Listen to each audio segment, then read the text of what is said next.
kamu paham gak sih mata pelajaran SKI yang bab dinasti Abbasiyah kemarin? Iya, aku paham bab itu. Tapi sayangnya aku kurang paham yang dinasti Ayyubiyah. Wah, kebetulan banget. Aku berdinasti Ayyubiyah insya Allah paham. Gimana kalau kita diskusi aja? Boleh tuh, Tapi aku dulu ya yang jelasin ke kamu biar urut ceritanya. Oke. Pendiri Bani Abbasiyah sendiri ini adalah Abbas bin Abdul Muthalib.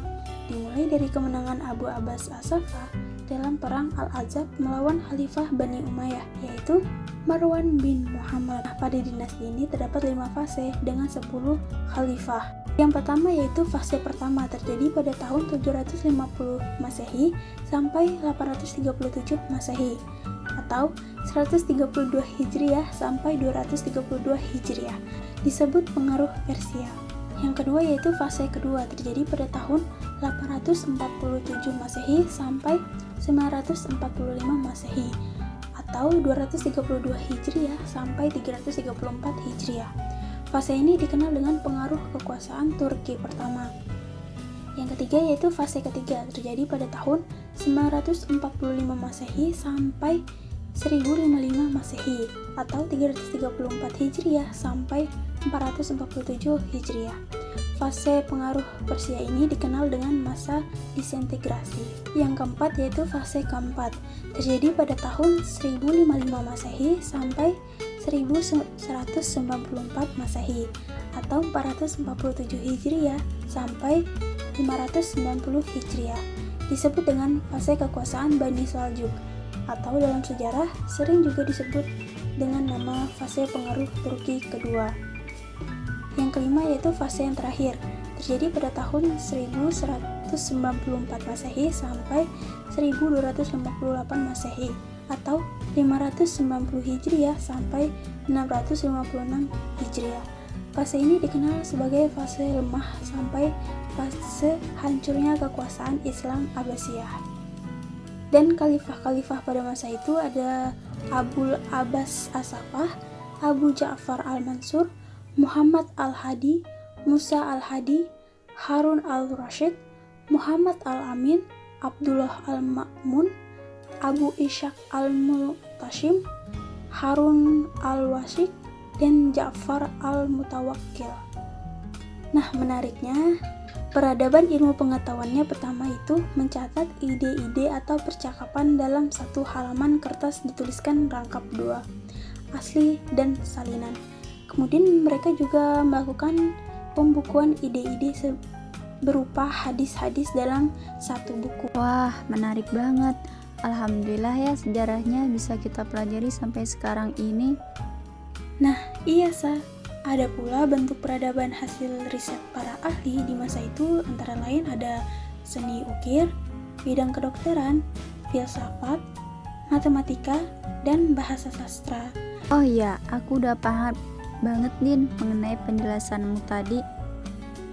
Alhamdulillah kalau gitu sekarang kamu dong yang jelasin ke aku tentang dinasti Ayyubiyah. Boleh banget Din. Dinasti Ayyubiyah didirikan oleh Salahuddin Al-Ayyub tahun 1169 Masehi.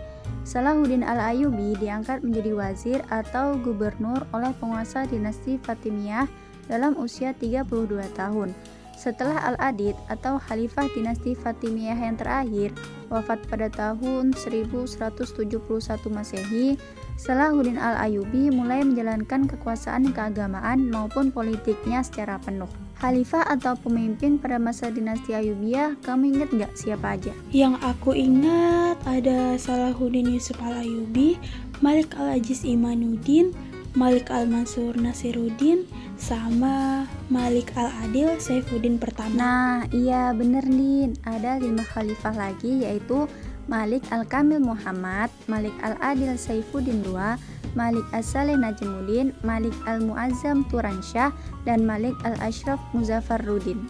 Situasi dan kondisi pada masa dinasti Ayyubiyah dalam bidang agama itu mengalih fungsikan Masjid Al-Azhar dari masjid saja menjadi lembaga pendidikan yang mempropagandakan dan mengajarkan mazhab Sunni, membangun madrasah-madrasah serta meningkatkan perhatiannya pada perkembangan mazhab Sunni.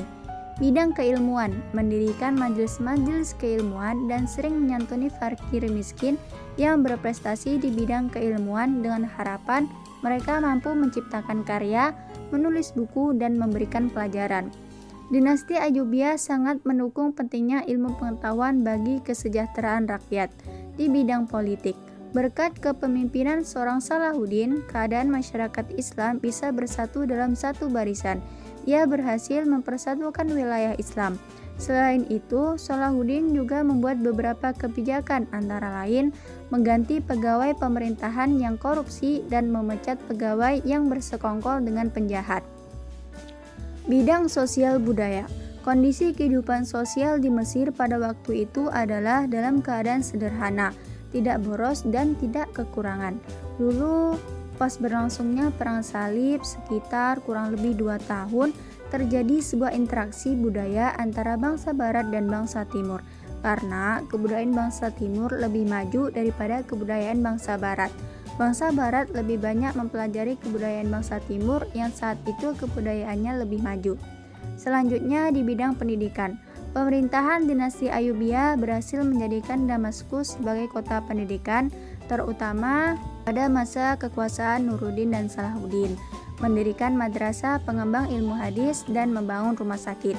Dan bidang ekonomi perdagangan, dinasti Ayyubiyah membangun perdagangan dengan kota-kota di Laut Tengah dan Laut Hindia, juga menyempurnakan sistem perpajakan. Dunia perdagangan sudah menggunakan mata uang yang terbuat dari emas dan perak atau dinar dan dirham.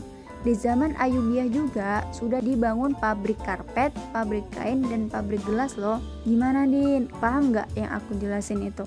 Paham dong, Sah. Aku lebih paham dijelasin kamu daripada penjelasan Pak Guru kemarin. Hehehe. By the way, makasih banget ya. Besok kalau mau ujian, bolehlah kita belajar sama-sama. Tentu boleh lah. By the way, mau nemenin aku beli kue buat ibuku nggak? Ayo.